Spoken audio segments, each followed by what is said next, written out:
Ciao and welcome to the Basic Art of Italian Cooking, and I'm in the kitchen of La Veranda with Susan Evans, and we're here to discuss all of the wonderful locally produced foods here in Umbria. There's a lot of things to do and to see, but there's also a lot of wonderful foods to experience, and I've asked Susan to share that with us today. Susan, can you tell us about some of the local foods that you shared with me while I was here enjoying my wonderful stay here?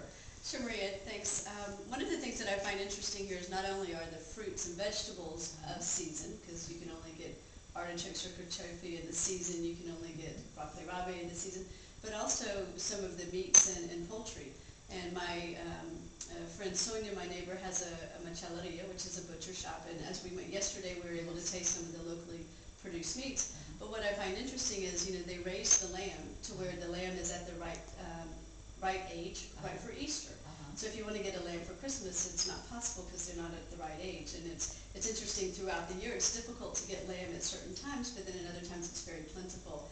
And I find the same with, if you want a turkey in November, well, the Italians don't celebrate Thanksgiving, so the turkeys aren't big enough in November. So it's a very interesting process, but you get, free-range chickens, you can get all organic meats, and you can get the local eggs, and just right around the corner. And I think a lot of the people here produce fruits and vegetables and meats like that. On a seasonal basis, just like we always talk about the locally produced foods and how it's better to eat fruits and vegetables in season. Here they also produce their meats in season, and we did have a wonderful trip. Susan took us to this place that I would have never known how to find it, but all the local people know where to find the macelleria that she took us to, the butcher shop that she took us to yesterday evening, and the meats were just very, very fresh.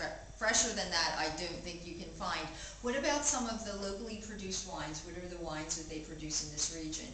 Well, for the whites, the most popular is Orvieto Classico, which comes from the area of Orvieto. Right. And then we find for the reds, from Montefalco, you find the Sagrantino di Montefalco, Rosso di Montefalco, and those are some of the most known and popular wines around the world from the Umbrian region.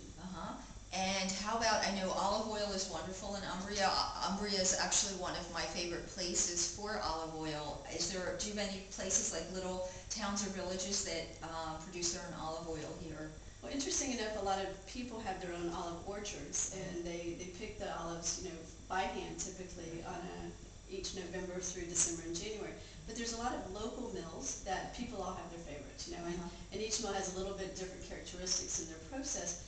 But I find the one in Portoria is quite interesting, and it's a family-run business where people bring their olives locally and then have their olives pressed for their own wine. For their own olive oil, that's great. We're talking about so many different foods today. And yesterday we also tried a local pecorino cheese that they do in Umbria, which was a wonderful cheese. So that's a locally produced cheese. How about any local fruit and vegetable markets in the area? Are there any local places you can go to get those? There's a couple. There's one near Todi that's a frutteria and verduria, and also Mondo Frutta, which is at Acquasparta, that has fresh things come in every day. Half the time the dirt's still on them, so it's not a pre-packaged item, but it's always within season. Exactly, and also we have to mention that most people here grow their own, right, their own fruits and vegetables. So, most of the locals will have most of their own fruits and vegetables, and they just supplement what they don't have with the vegetables that they get at the fruits and markets. Okay, and